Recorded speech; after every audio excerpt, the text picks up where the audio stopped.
All right. Took long enough. 12:15. It's officially the 30th now. Hello, everybody, and welcome to the UCF versus Utah Charge On Postgame live show. Final one of the year. There's a 50-50% chance that we get drenched with water at some point within the next half hour. So sit back, relax. It's the final one of the year. UCF loses, buried the lead. UCF lost 28-14. Who cares? Steven, how are we doing? UCF scored 14 points for Utah. I think that's something to remember considering they lost by 14. Mm-hmm. I like how you're a weatherman now. 50% chance of rain for the Charge On podcast post-game show. Space launch? Space launch. Didn't know that was happening. Watched the 8 overtime Georgia Tech game. In a tiny little box. In a tiny little box because of the space launch. Yeah, not a great day. Not a great way to finish the season. RJ Coulson, youngest quarterback to score a touchdown in 45 years, but not anything great. Nick? Yeah, I got to be honest. I'm tired. I'm really cold. I'm anticipating having a big thing of water just drop right on me right now, which is going to make my night worse. I'm dreaming about getting in my heated seat car, not before we wrap up this season and we wrap up this game, which I don't even know. I really don't even know how to describe what we watched tonight. It just sort of... It hasn't been this one. It hasn't been this one. We've been spared. But anyway, as I was saying, I don't even really know what I watched tonight. It was... Look at the waterfall and everywhere else but on us. It's perfect. We're definitely due. But no. Anyway, I don't know what we watched tonight, guys. I got to be honest. Like, I know a game happened. I know that, like, I was technically watching it. But at the same time, I still was like, I don't know what I'm watching. At multiple times throughout the game. Yeah, I mean, let's call it like it is. We all came into this game. And also, like, quality-wise, I'm sure it'll get better. I see it's not looking too great right now. It's freezing cold outside, and so I don't really feel like messing with it. And there was just a lot of people here, so I'm sure the quality as we get further into the post-game show will get better. But call it like it is. We all came into this game not really expecting anything. I mean, we were assuming the worst. We were like, listen, both teams not going to bowl game. Both teams stink. But this was UCF's chance to kind of end on a win. And what did we get? We kind of got the same stuff that we've seen. So it's only listen, I say like you can't just help but laugh, but it's kind of where we're at right now. You can't just help but laugh. We haven't really seen. I'm trying to like jog my memory because it has been a season. It has been a season. I don't think we've had a offensive performance like this since the KJ Jefferson era at UCF, which was what 8 weeks ago. I don't think since then it's been quite as bad as it was tonight. I mean, I thought it was listless for the majority of it, to be honest with you. UCF played a Utah team which had lost 7 games in a row, had not won a football game since September 21st, starting their 5th string quarterback, and still came out of here. It was 28-7 with like 30 seconds left. I mean, 5th string quarterback. UCF has 5 players throw a pass today. I think they had 6 or 7 total throw pass this season after we saw Trent Whittemore launch one downfield. And RJ Harvey with the best. I think EJ had a better one later, but at the time, best throw of the night, 18-yard strike. Yeah, you're splitting hairs, honestly, to find off. I mean, I guess let's start with RJ Harvey. RJ had a game. Yeah, we said it in the pregame show. We were here to see RJ Harvey. Everybody was here to see RJ Harvey. They did the senior walkouts where they introduced all the players before and had all their families on the field, which was a great moment. They went in numerical order up and down the roster, except for RJ Harvey. RJ Harvey came out last. You were out on the field, Steven, and I know you were enjoying being next to the flames that were coming up. Yeah, for sure. They were toasty, and also RJ had his like own entrance. They gave like a 10-second pause. I think it was after after Jordan Davis. Yep. They have 10-second pause. RJ Harvey. Crowd goes crazy. We got a mic issue.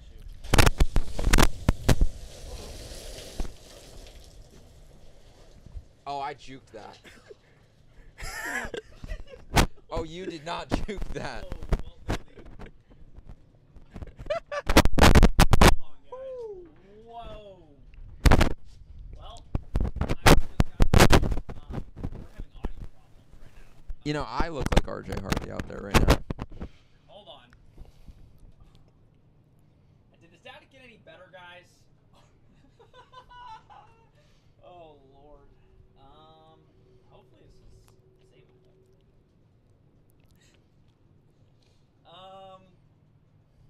You know, guys, let's come over and sit down on the chair. How about that? Oh, we actually want to do the sit down Yeah, on the chair let's sit idea down on the that chair. Nick and I had. Yeah, I'm earlier? not. As someone said in the chat, I did jinx myself, and that was probably the biggest thing of water that I've seen come out any of these cabanas. I said we were due. Oh my Static's goodness. Still there.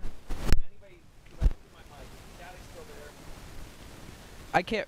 I can't really tell if y'all can hear us right now. We're having to change our setup a little bit because. All right, guys. Nope. I muted you. I muted you. Oh, I'm Mic check 1 2. No, you're muted. Oh, I am muted. All right. Hold on. We're gonna do a quick mic check just to make sure that this sounds good. 1 second, guys. This is so much better. Why weren't we doing this before? I can't really tell if y'all can hear us right now. We're having to change our setup a little bit because. All right, guys. Nope. I muted you. Mic check 1 2. No, you're muted. All right. I think we're good. I think we're gonna go one mic. We're gonna one mic this and have a little fun. I don't know whose mic it is. It's one of y'all's mics. So we're gonna go one mic. Okay. We're gonna one mic it and have a nice little close knit setup here. Yeah, just set it there. Look at us. Oh. All right. Get on in there. All right, we're a tight knit group here for the final Charge on Postgame show. See, this is better. Give me this mic real quick. Well, let me don't be grab it from the bottom. We're having static. Okay, problems. Grab it let from me- the bottom. Let me be the first to say that before we started this, I told Sean, okay, let's go underneath the cabana. Did I not, Steven? We both were Correct. I said we should. Sit Me and down. Steven said we should sit down. To hell with looking at the field. I'm not worrying about it. I'm rolling right now. I see to put this right here. I'm rolling right now. Steven, you go back to where you were. You're Steven right here. Hold on, you have the mic right there. Let's try this. See, you want to mess with the thing. On Nick's mic.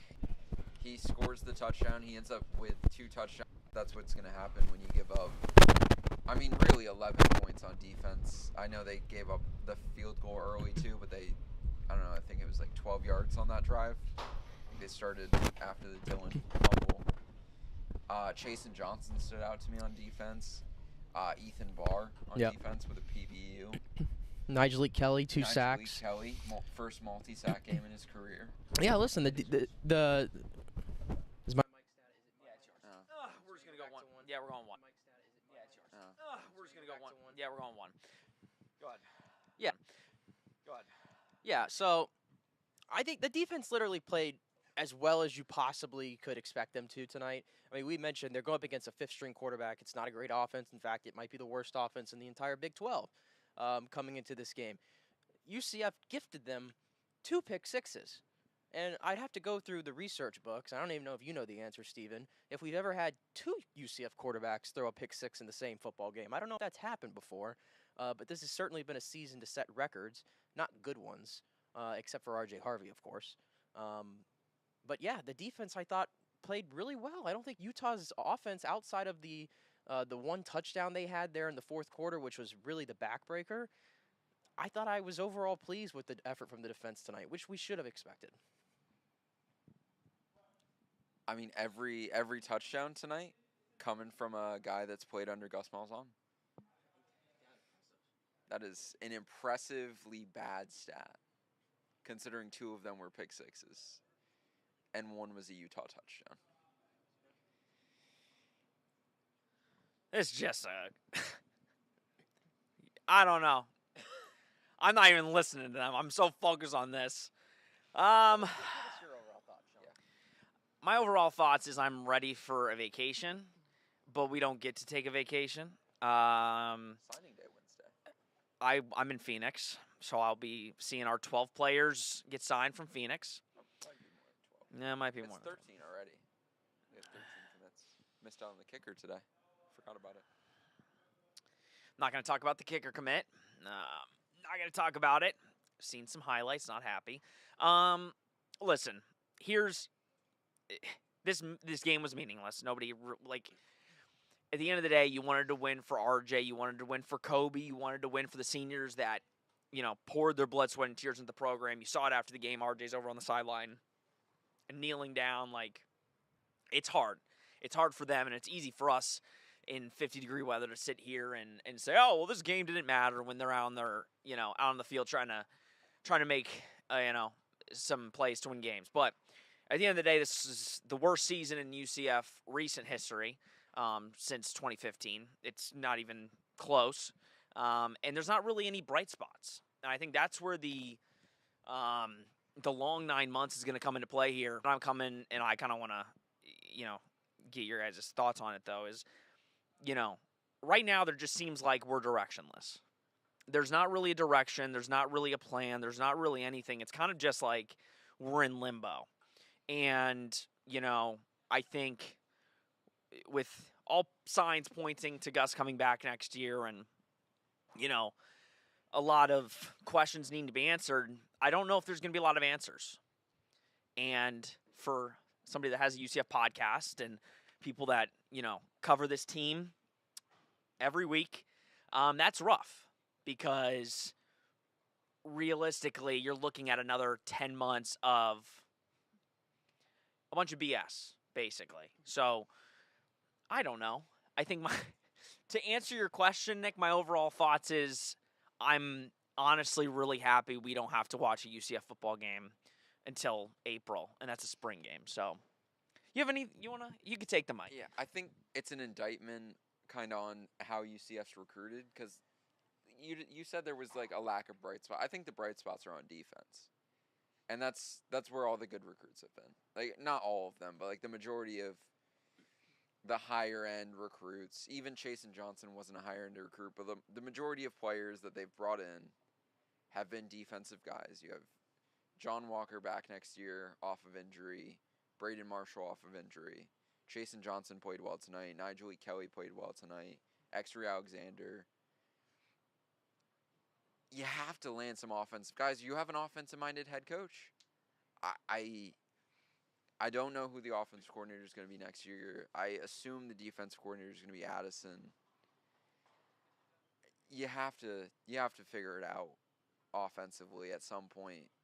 Like, you have an offensive-minded head coach. Like, this is Gus's bread and butter. He has to find something. I don't know. I don't know what to say. Like, he has to find something. Yeah, I would just say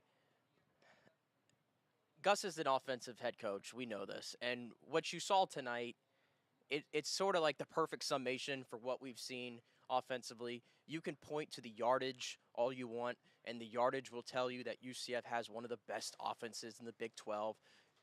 Y'all have watched the games. We've watched the games very closely. This is not one of the best offenses in the Big 12. It's not. They can put up all the yardage in the world that they want. When it comes to making the key plays and the key moments, they did not do it all year long. And today was sort of a microcosm of their entire season. And the guy who was holding this entire operation together, and even with him, you only won 4 games, and RJ Harvey, who is an all-time talent at this school, he's not coming back next year. He's going on to the NFL, as he should. And here and there, every now and then, but it's just not enough. And so you've got to find playmakers, and you got to find them fast. I'd probably venture to guess they're going to go back into the portal because that's what they've proven to do. And you got to play some of the young, and you got to merge that with some of the young guys too, because we've talked about that. Player development at this program under Gus Malzahn has been really bad. I have a statement to Gus Malzahn. You have a statement? Yeah. Be careful. Start Javon Boggs next year. Please start Javon Boggs. He catches like every 50-50 ball. You need someone that's a wide receiver 1. Please. I'm asking. Please. Thanks. Thanks for that. Also, Louvierne, what's wrong with the new Kickers highlights? Go search his name into YouTube and watch him. He's a good kickoff specialist, I'll say that. Go type his name into the search bar and Not the best poise kicker.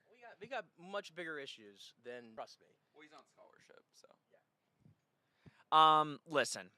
At the end of the day, Weeks here, it just was boring. And I never had any feeling like, yeah, they're going to make these plays to get back in this football game. Just never had any confidence it was going to happen. And it didn't. And then you have also the other things. I know people were sending stuff on Twitter all the time, or tonight rather, of Gus Malzahn and his bubble pop on the sideline where like that, and he might have been doing it to Tim Harris. I don't know, maybe both. He might have been doing it in retaliation. Yeah, he might have been doing really off the last couple weeks between Gus Malzahn and Dylan Risk. It felt like. Yeah, we always knew. I mean, Gus, there was a reason. Yeah, we always knew. I mean, Gus, there was a reason why he was fourth string. That's honestly. Andrew, you're hilarious. It's a great comment. Especially considering he would have put that like a minute. Andrew, Yeah. you're a legend. I know how bad it is, so Yeah. I appreciate all y'all sticking through it. At least you can hear us. I know it's choppy, but Yeah. Are you shaking? It seems like you're I'm shaking. freezing. I'm freezing. I got to be honest with you. I wore this quarter zip and I thought I was going to be okay, but this thing's really thin. Pre-game, I was freezing until they put the flames on. Yeah, I was freezing during the pregame show. Yeah. So this is off to you. All right, so a couple things before we close it out. It's 12:40 at night. I still have to film a podcast. Nick has to drive back to Tampa. Steven, I don't know what you do when you leave us here, but I'm sure you're going to bed. An orb. An orb? Oh, you're like Glinda the Good from Wicked? No, it's like an orb that I rejuvenate in. Yeah, and then I don't actually sleep in there, and I don't actually have a life outside of this. I just appear. For this show, and then I go back in the orb. I always wondered how you got here. Austin, who are you guys rooting for the Big 12 championship? UCF, always UCF. I don't know. Arizona. Baylor. Arizona State, which happens to be coached by Gus Malzahn disciple, Kenny Dillingham, the real offensive genius. In the Another Gus disciple, Rhett Lashley. Yeah. Most likely going to be coaching an ACC championship. So a lot of disciples. I don't know. I don't really do the math on those things. I haven't seen anything, but I'm sure they are. All right, let's close this out. I'm good. All right, so this is the last charge on the turn off everything. Last charge on Postgame live show of the year, and it's the epitome of the very first one. As bad as you could write it. I mean, there have been some pretty fun ones. This one's up there. Doing any for basketball? We might be doing a couple. This is the last basketball one. Football. You know what I mean. You're tired. I get it. It's been a long season. First of all, I'm the only one not with the jacket on. I'm freezing right now. Took your jacket off stupidly.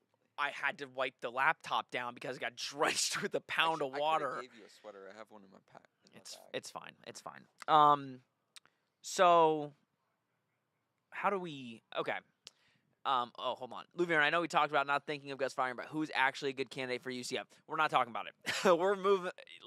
I appreciate the question. Well, I promise you, it is coming on a very soon episode near to you, where we could sort of collect ourselves. Steven, you got something to say about that? It's almost like a Knights 24/7 article from a while ago about 10 names to watch if UCF makes a move. Everything is fluid. That's like we said. Our favorite word is fluid, but we did drop. We said in our last show. It's more than likely going to be Gus. So. Gus is most likely staying. But this is the last football charge on Postgame Live show. This is the most content we've put out in a football season. That's not an exaggeration. That's a fact. We finally got credentialed this season, which shout out to UCF PR. They've been wonderful this season. Huh? Well, you know what Okay, we get it. So we put a lot of work in. We appreciate Steven, obviously. This was something I brought to him. He said yes immediately, no hesitation, which is awesome of him.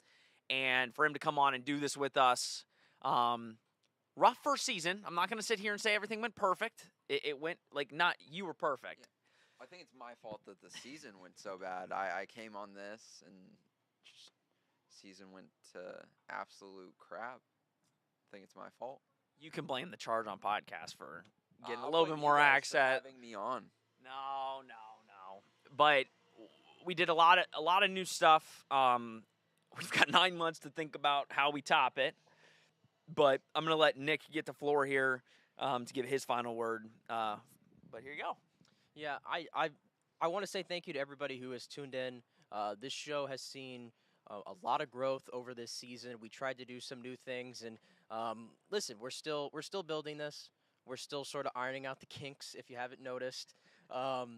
And we obviously know that the product can get better. It's going to get better. I want to thank Sean while you're here because for everybody who doesn't know, I don't do jack when it comes to the tech side of this at all. That is not my thing. That's all Sean. We wouldn't have this show. We wouldn't be able to even go live or anything without Sean's efforts. And sometimes certain things don't cooperate, and that sucks. And trust me, it bothers us a lot. Nobody bothers it more than us. Just It bothers us a lot, but we do our best, and we appreciate you guys sticking with us throughout this season, even though it's been a tough season. I know that I know the tone of the show might have turned a little negative at some point this season, but to be fair, they did lose 8 of their last 9 games. There wasn't a lot to be positive about necessarily. But yeah, I could say thank you on and on and on. But seriously, like we feel very fortunate that 2 guys who were UCF graduates who just started a podcast really for fun and didn't have any plan for where it was going to end up. And in 2 years, we've built it to what it is. And like I said, we're far from done. And that's because of all the dedicated listeners that we have. So thank you again. Again, I could go on and on and on, but I'll leave it at that. I want to give you a final word. Yeah, I had a very nice little thing. I'll take compliments. I appreciate you guys having me on. Obviously, I've been wanting to do more stuff on video and stuff like that. I appreciate you asking me in the spring, and when I immediately said yes, you didn't back out.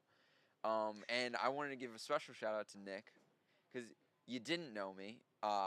You never had met me, and then the first one, we're clicking like we've known each other for a while. So I feel like you really welcomed me in. Obviously, I knew Sean a little bit from the pressers. And I want to thank you guys. My mustache has grown back, so my face is a little bit less cold than it would be if it hadn't. And I'm just very grateful that I was able to do this, and hopefully next year, like you said, it's much improved from where we were at the start of this year. Yeah. Obviously, it's gotten better throughout. I think I like the seated setup. I don't mind this, yeah. I kind of enjoy it. Yeah, maybe get a desk, just set it on the field. I'm thinking we just go to the 50 and just sit there. Set a desk on it. Yeah, honestly. Get like a whole sports center. Yeah. I don't think they care. Yeah, it's probably true. Yeah.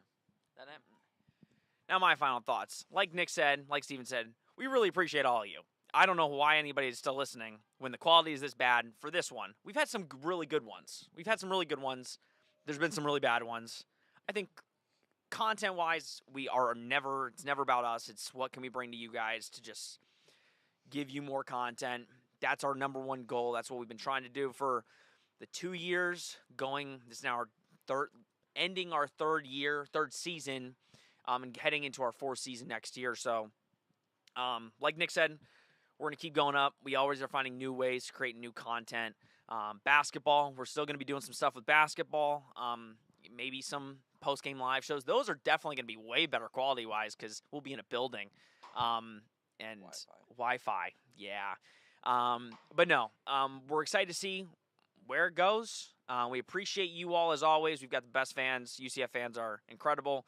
Again, we built it off of a whim. We had no help, and UCF fans kind of took it. So we appreciate you guys. As always, we're sorry for the season. We can't go play, but it is what it is. You want it to be worse? Yeah, I mean, if you wanted to be 0-12 again, you could put me at kicker. I'm sure we can have a good time. But I was lobbying up in the press box earlier for 10 plays. I just wanted 10 plays. you want 10 plays at receiver. I just wanted 10 plays. I would offer my services in a punt pass kick if they switched the overtime format to that. Yeah, I wouldn't mind that. Yeah. That's gonna do it for the final Charge on Postgame live show for football. I mean, we might be back for basketball. We'll see how good they do. If they start stinking it up, I know nobody's gonna watch it. So we'll figure. Mikey Williams fans will watch it. Yeah, Mikey Williams fans might. One thing to note, for those of you who may be subscribed during the season or don't know, we don't take a break. So we will be back. I think we... It's just how everything goes. We'll be back. I think we are switching our schedule a little bit. We usually record on we usually post on Fridays in the off season. That might stick. It might not. We'll kind of see as we go. This week you can expect a kind of quick deep dive on the season. And kind of a lot of different things. I have no idea how we're going to get through the month of December. I'm going to be honest. You guys going to do 2? This week? No, probably 1. Okay. Well, I didn't know if you were going to do a deep dive and then a signing day recap. Usually we do. Well, we kind of include the signing day into the episode usually. So, look, he's already trying to get on some pods. Hey, listen. If you want to get on some pods, shoot my shot. well, I'll be doing it from Phoenix, so that if we'll figure it out. Steven's gonna come on. Steven's gonna come on a bunch over the 10 long months. I've dragged this on. Just entered the portal. What? Whoa. No, he didn't. Okay, we have to keep going. Oh, no, bro. What? No, he didn't. I'm gonna read it. It's a long message to read. This is crap, man. So EJ Coulson just entered the portal. He said, "Dear UCF, I hope this message finds you as well as with the heavy heart that I'm writing to inform you of a decision that has not been easy for me, but one that I believe is necessary for my future. I have decided to enter the NCAA transfer portal with 4 years of eligibility remaining. The decision has not come lightly. Over the past 6 months at UCF, I have spent countless hours reflecting on my time here. I'm deeply grateful for the opportunity to be a part of this incredible program, the experiences, yada, yada, yada.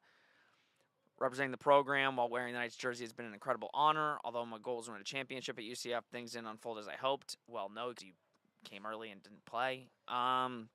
Please understand the decision to leave UCF was incredibly painful. I gave up a lot to be here, and I had high hopes for my time at this institution.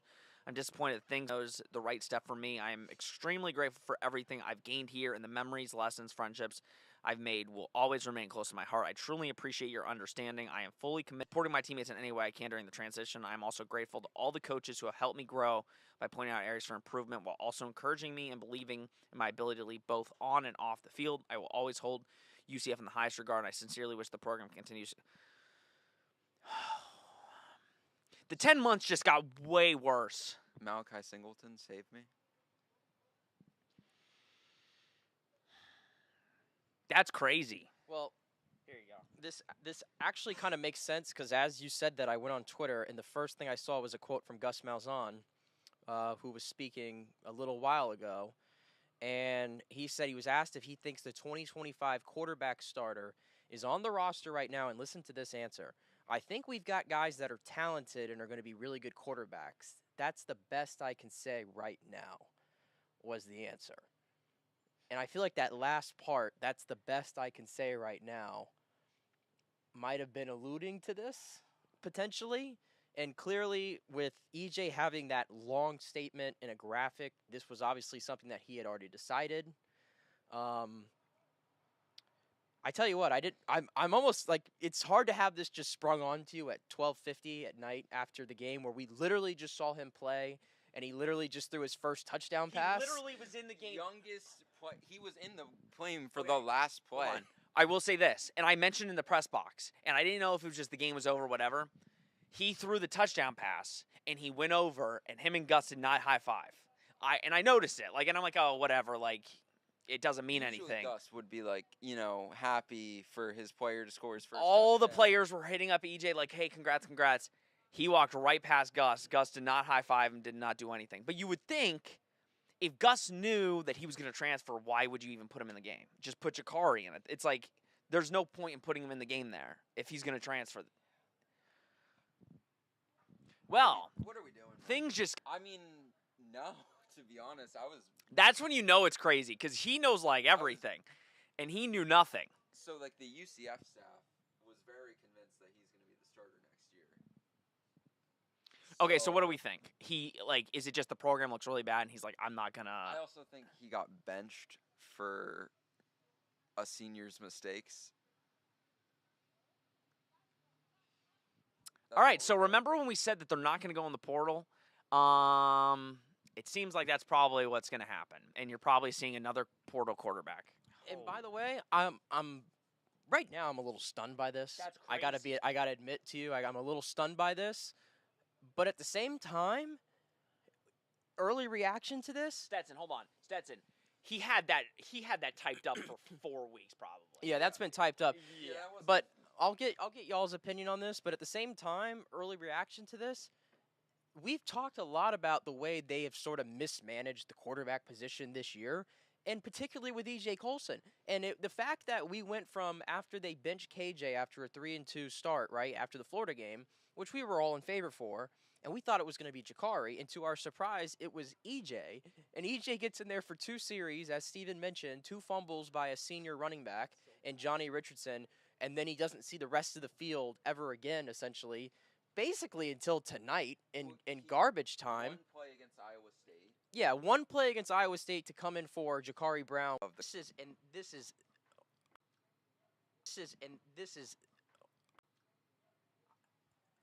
Yeah, I'm really like getting mad now. The more I think about this, because EJ Coulson, we make this this whole running thing. Oh, he's 17. He's 17. He's 17. Yeah, he is, and. He loved. I mean, correct me if I'm wrong, Steven, but he wanted to come here. Clearly, he was a pretty big time recruit. He was going to the Atlanta UCF alumni events. Yeah, he was going to all these events and everything. Georgia was recruiting him. He reclassified. To join UCF early. Did all of that, and we talked about, hey, this is the guy. This is the guy that you develop and you go all in on, and you try to have a quarterback for the future, and that was going to be EJ Coulson. And I can't believe this. I actually cannot believe the fact that we literally 2 hours ago watched him throw his first touchdown pass right here. And we literally set up in the press box. Right here. Well, there we go. There's your quarterback. Right here.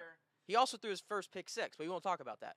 But he threw his we're first. talking about that. He threw a pick. Yeah, no, we're talking about that. He's transferring. He threw a pick 6 on his first drive. But he throws his first touchdown pass. Second drive. Who cares? He throws his first touchdown pass, and not even 2 hours later, or whatever the time is, I'm losing track of everything.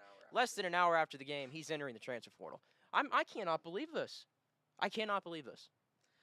I'm going to save most of my thoughts because I'm recording, and I don't know. I'm going to be recording a podcast about this game, and I cannot believe that just happened. Like that, I think if that tells you anything, and listen, do I blame EJ? No. Absolutely not. He saw, like, if I'm a player, and we've talked about this guy, we've talked about this all year. I love how we're going like way over because EJ, honestly, I'm kind of mad at you. We were like getting out of here. You should have just waited an hour, all right? But like whatever. We see the writing on the wall. This program is in dire straits, and I get it. Like you could be the savior, right? You could come in.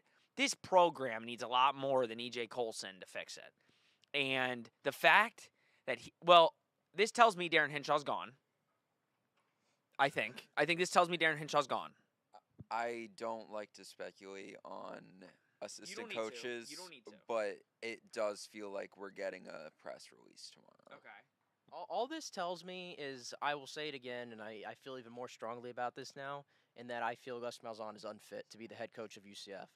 I truly have gotten to this point where I feel like Gus Malzahn is unfit to coach UCF.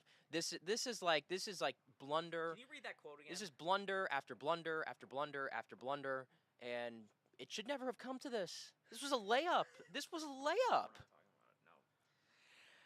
Yeah, we're gonna end it here.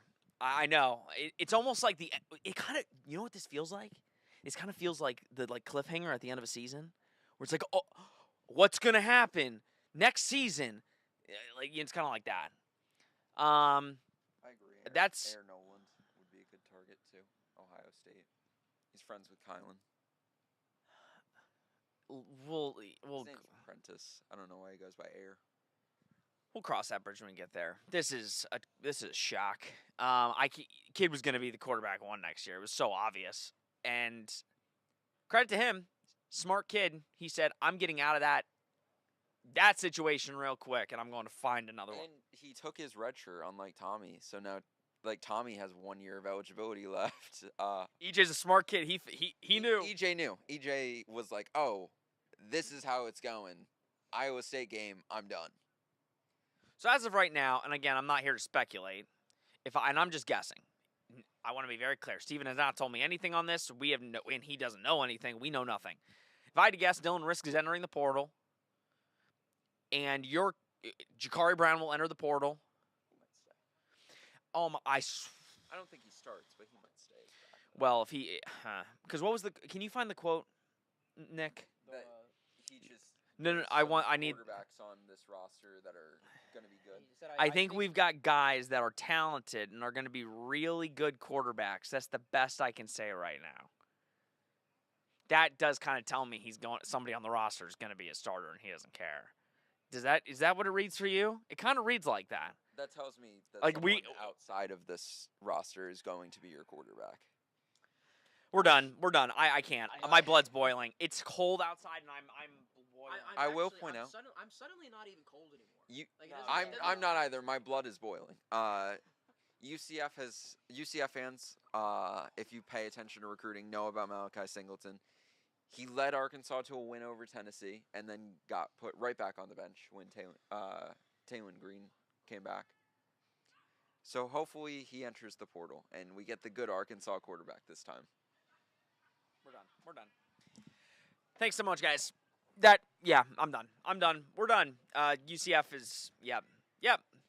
Goodbye. So this has been the 2024 season. UCF goes 4-8. Gus Malzahn not going to be fired, and the quarterback of 2025 that was probably going to be your starter just announced he's entering the portal. Tune in to Charge On tomorrow morning, Saturday morning, to hear my thoughts. I'm going crazy tomorrow morning. Good night, guys. Have a good night. Go night.